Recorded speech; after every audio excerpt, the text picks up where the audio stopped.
DC and Warner Brothers were worried about last weekend, opening weekend, where some people were projecting it all the way up at $140, $150 million opening. And every single Hollywood celebrity was saying, wow, this is just the greatest, most incredible comic book movie of all time. And then opened to $55 million. If they thought that was bad, wait till they see the drop when they wake up this morning, when they roll out of bed and see maybe The Flash had good legs. Maybe we had good word of mouth. No, it's actually not. Actually, the Flash movie just set records for DC, not in the way they wanted. It had the worst second weekend drop in history. And even just headed into the weekend, as you can see, the Wrap article, they called it out. They said, hey, we're looking at having a 70% drop off for the second weekend. It's just unbelievable how bad this movie is. I mean, again, I saw a lot of people making excuses, trying to justify this, justify that. Ultimately, I don't know if there's one thing you can point to. I think that this film is kind of just taking a lot of the failures and a lot of the problems with the DC cinematic universe over the years, and then you add the Ezra Miller element to it. I don't think Ezra Miller is the single reason this thing failed. It's absolutely not the reason, but he's very unlikable. All of the controversy surrounding him, all of the problems with DC, the lack of vision moving forward, because we know that this vision's not going to be something part of James Gunn's universe, even though he's tried to pretend that it is. No Henry Cavill,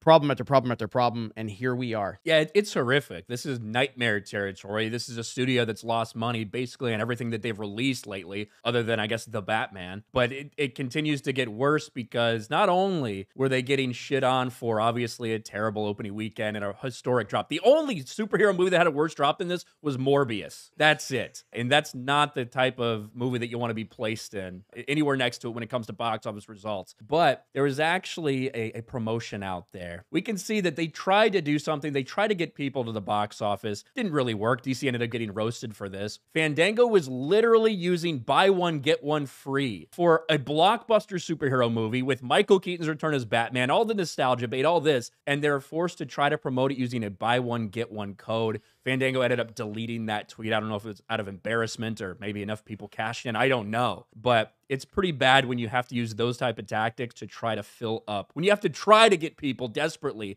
to come to the theater this way, only 10 days into release. All you need to do is make a movie that people want to go see. And the convoluted nature of DC, even for us sometimes, and we follow this stuff, but even us, we're like, okay, wait a minute, what's going on in this universe now? Who's in part of it? I mean, obviously we get it, but if there's any confusion whatsoever from people that follow it, you only imagine what it's like for general audience. And you have a Flash on the TV side that people, even though the show itself hasn't really been successful, or at least perceived very well the last few years, you've got a Flash that people really did like versus a Flash that I don't think anybody ever really liked Ezra Miller as Flash. Is that a fair statement, Ryan? Yeah, I think that's one of the biggest miscasts, I think, of this DC universe, undoubtedly, because he's just not Barry Allen. He's not Barry Allen's Flash. That's just not the case. I think almost everybody will tell you that. And when you talked about all the different reasons this is failing, it is a combination of a lot of stuff.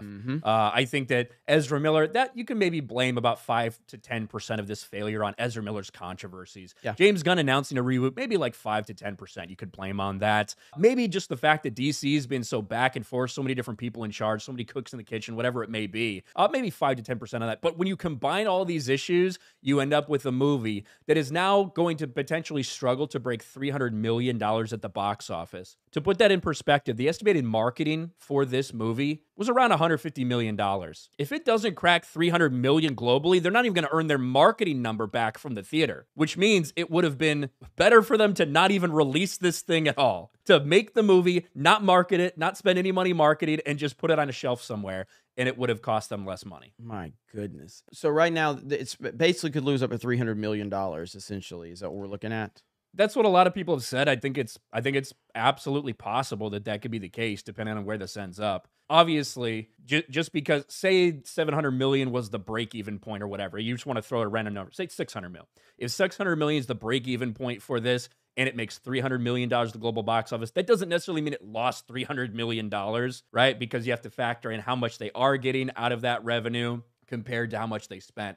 But at the same time, we're realistically looking at one of the biggest flops in DC history, something in the realm of $200 to $300 million loss right now. This universe is broken. It's broken, and I don't think James Gunn can save it. And I think he's starting out in such a bad spot right now. Again, you've got a situation where you couldn't even take The Rock. And again, I don't think The Rock is the movie star that he is perceived to be, but he is definitely a massive name. You had The Rock leading Black Adam. You had Henry Cavill in it, making an appearance as Superman, and no one went to see it. No one cared. Shazam 2, massive failure. It doesn't really matter. The Black Adam was before James Gunn took over. Right. And before James Gunn's announcement. Right. Which is why I always point to that and be like, that's not the only reason they're struggling. No, not at all. Not at all. It just shows that there's so many pieces to this puzzle as to what's led DC to this point. It's just a combination of everything. I don't think there's one single thing. I really don't. But now you're at a point where you have Batman. Basically, in my opinion, if he's not the top, and I guess I'll give it to Spider-Man. Spider-Man is probably the single most popular character from a